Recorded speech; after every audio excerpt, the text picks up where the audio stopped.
rayuwa me zai je ya dawo ƙarshen al'amari. Yanzu ba ga mu a rayuwar duniya ba, to haka in Allah ya zo mana magana sai ka je na izas sama'un shakkat, izas sama'un fatarat, idan sama ta kece, rikicin na can ne, ba yana ofis ba ne. Ƙarshen duniyan a nan magana yake. Nan ka zo ka shiga jik ɗinka ba komai ba ne, ka shiga gidanka ba komai ba ne, amma duniyar ƙarshenta a nan rigimar yake. To in baka kallon ƙarshen al'amarin, to ba za ka taɓa zama mutumin kirki ba. Ita kuma duniya da Allah ke cewa kar ku bari ta ruɗe ku, duk lokacin da ta zo ma magana, ita kuma abin da ke cikinta take ma magana, ba za ta taɓa ma maganan ƙarshen ta ba. Shi yasa wurare don ka jana cewa kar ta ruɗe ku, kar ta ruɗe ku.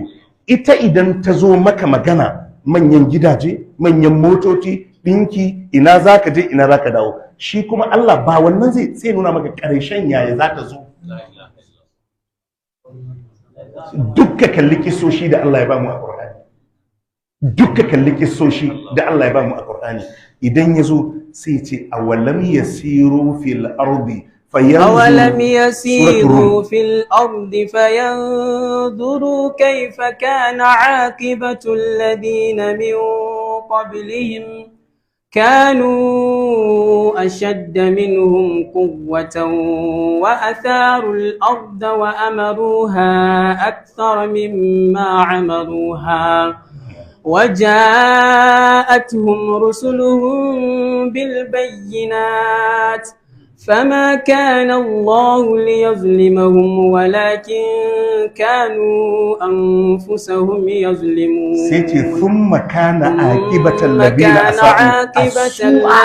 أساءوا السوء أن كذبوا بآيات الله وكانوا بها يستهزئون. الله يتي أولم يسيروا في الأرض باي بذاسو يتفيا أباين كسابا fayanzuru kaifa kana aqibatul ladina min qablihim. Allah ce su je su ga ƙarshen yadda ƙarshen waɗanda suka gabace su ya ƙare. Ka ji abin da Allah ke ce ma, ka je ka duba ƙarshen, kar ka damu wannan famsir ne, ka je ka duba ƙarshen waɗanda suka gama famsir ɗin. In kana so ka samu karatu ne, idan ƙarshen kar ka damu da yanzu me kake ciki. Idan kana da wani ofis ko mukami ko wani ko kai alhaji ne, to karka damu da me ke ciki. Alhazai irin ka je ka ga ƙarshen, shi Allah ke so nuna maka ƙarshen.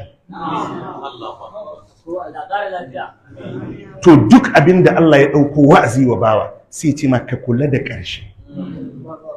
Awalam yasiru fil ardi, Allah ya ce yanzu bayi ba da su kewaya a bayan ƙasa su yawo ba, fayanzuru kaifa kana aqibatul ladina min qablihim, su ga yadda ƙarshen waɗanda suka gabace su ya kare. Allah sai ce kanu ashadda minhum quwwa, su waɗanda suka gabatan sun fi su ƙarfin jiki, wa atharul arba, sun bincike ƙasa harkar noma, sun bincike ƙasa harkar ma'adinai, sun bincike ƙasa ta kowace fiska, wa amaruha, sun raya ƙasa, sun ciyar da ƙasa gaba akthara mimma amaruha. Allah ce sama da yadda mutanenka suka ciyar da ita gaba. Waja'atuhum rusuluhum bil bayyinat, Allah yace manzannin su sun zo musu da hujjoji bayyanannu, sai suka kafirci, suka juya baya.